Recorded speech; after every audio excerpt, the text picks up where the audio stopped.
Sir, वसीयत का पंजीकरण कराना आवश्यक है या नहीं? वसीयत का पंजीकरण आवश्यक है अथवा नहीं, ये निर्भर करता है कि संपत्ति कैसी है।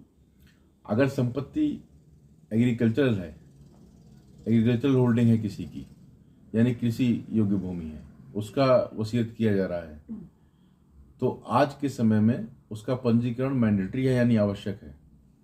अपंजीकृत वसीयत खेतिहर भूमि के संबंध में आज के समय में मान्य नहीं है, क्योंकि 23 अगस्त 2004 का गवर्नमेंट ऑर्डर है।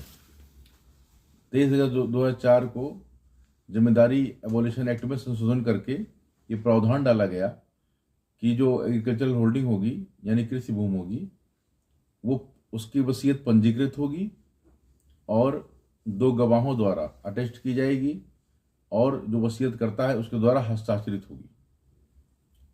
इसके पूर्व में अपंजीकृत वसीयत भी खेतिहर भूमि के संबंध में मान्य थी।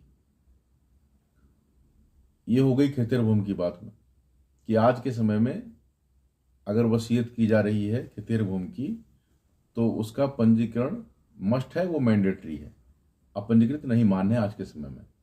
लेकिन यहीं अगर बात करें रेजिडेंशियल प्रॉपर्टी की, यानी मकानों की, तो मकान में ऐसा कोई नियम नहीं है, ना ही तो कोई गवर्नमेंट ऑर्डर है और ना ही किसी लॉ में ऐसा लिखा है कि विल कराना मैंडेटरी है या रजिस्टर्ड कराना, विल का रजिस्ट्रेशन मैंडेटरी है। अब आप देखेंगे कि कभी कभी आता है, टकराहट हो जाती है कि अनरजिस्टर्ड मान्य है कि